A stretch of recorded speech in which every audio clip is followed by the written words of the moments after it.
মুহূর্তে ভোপাল যে ঘটনা উঠে আসছে আগরতলার বেসরকারি মেডিকেল কলেজে তরুণীর রহস্য মৃত্যু, অন্যদিকে পরিবারের অভিযোগ খুনের। কি জানতে পারছো ইতিমধ্যে, কি আপডেট?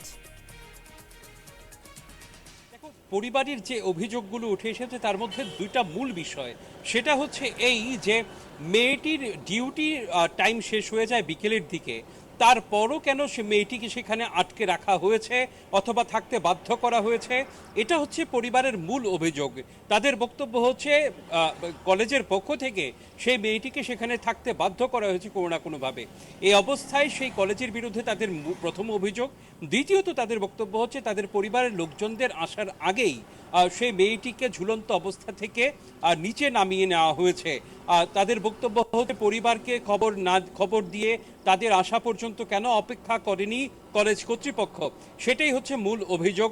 এই দুইটা অভিযোগের উপর ভিত্তি করে তারা সন্দেহ করছেন যে এটা আত্মহত্যা নয়, এর পেছনে অন্য রহস্য থাকতে পারে এবং তাদের অভিযোগ যে এটা খুনও হতে পারে। এই অবস্থায় পুলিশকে আমরা প্রশ্ন করি।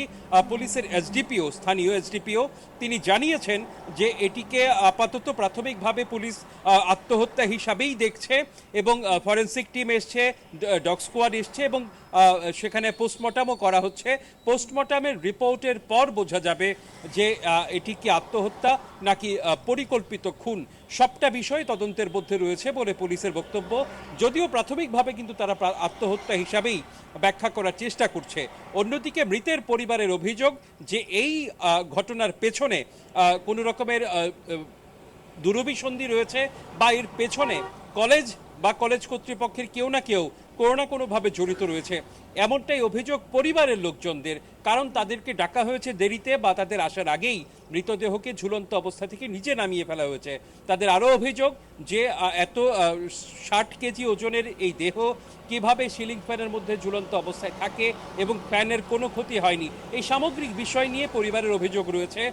এখন দেখার বিষয় পুলিশি তদন্তে আসল সত্য কি বেরিয়ে আসে। রূপালী, একেবারেই ভোপাল, তুমি যেমনটা জানাচ্ছ যে পরিবারের তরফ থেকে যে যে কথাগুলি তুলে ধরা হয়েছে, যে প্রশ্নগুলি তুলে ধরা হয়েছে, সেগুলো কিন্তু একেবারে ফেলে দেওয়া যায় না। অন্যদিকে প্রাথমিকভাবে পুলিশের যে তদন্ত, সেখানে বলা হচ্ছে আত্মহত্যা, তবে একেবারেই যে ময়না তদন্তের যে রিপোর্ট, সেই রিপোর্টই কিন্তু সত্যি কথা বলবে, সেখানেই আসল তথ্য জানা যাবে। সেদিকেও আমাদের নজর থাকছে। তবে আপাতত ধন্যবাদ ভোপাল।